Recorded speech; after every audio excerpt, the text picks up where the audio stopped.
2026 में दुनिया एक बार कहीं न कहीं फिर से एक नए वायरस के नाम से डरने लगी है और ये वायरस चूहों से इंसानों तक पहुंचता है।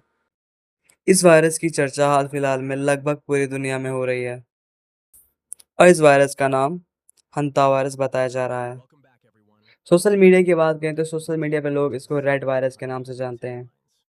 लेकिन सवाल ये है कि क्या सच्ची में इतना खतरनाक है और क्या ये अगला पेंडेमिक बन सकता है और ये एक्चुअल में आया कहाँ से है। तो इस बारे से रिलेटेड आपको सारी जानकारी आज मिल जाएगी इस वीडियो के अंदर। आप नए हो तो सब्सक्राइब कर लीजिएगा और जुड़ जाना हमारे इस मिस्ट्री सफर में। तो चलिए शुरू करते हैं। तो सबसे पहला सवाल जो आपके अंदर है, मेरे अंदर है और सभी के अंदर है कि एक्चुअल में ये हंता वायरस है क्या।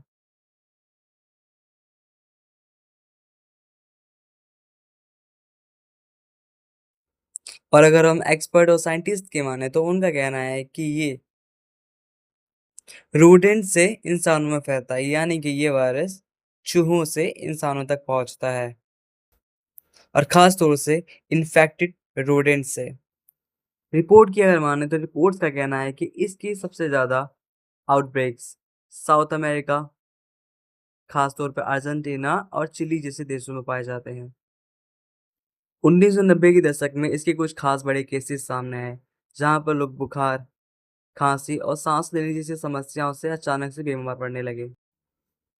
और बीमारी ऐसी थी कि एक बार डॉक्टर भी कंफ्यूज हो गए थे कि आखिर ये बीमारी इतनी तेजी से फैल कैसे रही है। लेकिन इन्वेस्टिगेशन के बाद एक खास चीज सामने आई। इन सभी मामलों में इन्फेक्टेड रोडेंट को एक खास कनेक्शन के रूप में देखा गया। लेकिन एक सवाल जिसने अभी तक सबको परेशान कर रखा था कि ये वायरस इंसानों तक आखिर पहुंचा कैसे। साइंटिस्टों के माने तो साइंटिस्टों का कहना था कि ये वायरस इन्फेक्टेड रेट्स के यूरिन, सलीवा और ड्रॉपिंग्स में मौजूद हो सकता था। जब कहीं कॉन्टेमिनेटेड जगहों की सफाई की जाती है तो अक्सर ये वायरस हवा में फैल जाता है और फिर यही वायरस इंसानों की सांस के जरिए उनके अंदर जाता है, जहाँ पर ये उनके फेफड़ों में जम जाता है और इंसान इसी से इससे इन्फेक्टेड हो सकते हैं। और इस वायरस का सबसे ज्यादा खतरा उन जगहों पर पाया जाता है जहाँ पर रेड सबसे ज्यादा रहते हैं। साइंटिस्टों की अगर माने तो साइंटिस्टों का कहना है कि ये वायरस खतरनाक हो सकता है बिकॉज हमता वायरस इंसानों के फेफड़ों पर हमला करता है। इससे इंसानों को सांस लेने में दिक्कत हो सकती है और कई केसेस में तो आईसीयू में भर्ती करवाना पड़ सकता है और कई बार मौत का खतरा भी होता है। साइंटिस्टों की माने तो साइंटिस्टों का तो यहाँ तक कहना है कि इसकी जो वेरिएंट है उसकी डेथ रेट काफी ज्यादा हाई है। इसको लेकर साइंटिस्ट हमेशा अवेयर रहते हैं और अलर्ट पर रहते हैं। और अगर हम ज़्यादा दूर ना जाकर हाल ही की बात करें तो हाल ही में एक क्रूज शिप आउटब्रेक ने दुनिया का ध्यान अपनी तरफ खींचा है, जहां पर क्रूज में काफी लोग अचानक से ही बीमार पड़ गए थे और अगर रिपोर्ट्स की माने तो वहां पर हंता वायरस से इन्फेक्टेड होने की बात सामने आई थी। इसके बाद हुआ ये कि सोशल मीडिया पर पैनिक छा गया। लोग इसे नेक्स्ट पेनेडेमिक तक का नाम देने लगे। लेकिन अगर हम एक्सपर्ट्स और साइंटिस्टों की बात माने तो उनका कहना है कि अभी हमें पैनिक होने की कोई भी ज़रूरत नहीं है बिकॉज ये वायरस कोविड जैसे आसानी से नहीं फैलता है। कोविड क्या था, उसमें आप सांस लेते थे, एक दूसरे के पास भी जाते थे, हाथ मिलाते थे, वो उससे फैलता था।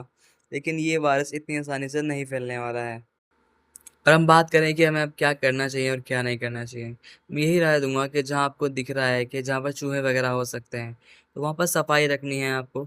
और ज़्यादा नहीं करना है कि जब भी आप सफाई सफाई करते हो तो आपको ध्यान रखना है कि आप मास्क लगा कर ही करें, ग्लव्स पहन कर करें, ताकि कुछ भी चीज़, कोई इन्फेक्टेड चीज़ आपके सांस के सहारे अंदर ना जाए। जहाँ पर आपको दिख रहा है कि बहुत ज़्यादा ही डस्ट है वहाँ पर मास्क जरूर लगाएं, ग्लव्स का यूज़ करें और ड्राई सोपिंग करने से बचें क्योंकि इससे वायरस के पार्टिकल्स हवा में फैल सकते हैं। या फिर कोई भी ऐसी जगह जहाँ पर आपको दिख रहा है कि बहुत ज़्यादा गंदगी जमा है, वहाँ पर साफ सफाई करने से पहले अपनी सावधानी का ख्याल रखें। सबसे बड़ा सवाल अब यहाँ पर ये आता है, क्या कोई इसका इलाज अवेलेबल है। इसका जवाब है अभी तक कोई भी ऑफिशियली अप्रूव वैक्सीन अवेलेबल नहीं है। डॉक्टर्स इसके लिए फिलहाल मेनली सपोर्टिव ट्रीटमेंट ही करते हैं, जैसे ऑक्सीजन सपोर्ट, आईसीयू केयर और इमरजेंसी मॉनिटरिंग जैसी सुविधाएं।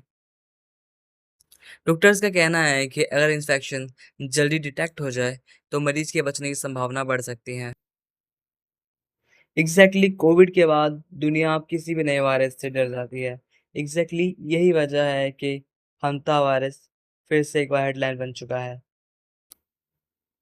साइंटिस्ट लगातार नए केसेस मॉनिटरिंग कर रहे हैं और पूरी दुनिया की नज़र लगभग इसी वायरस पे टिकी हुई है।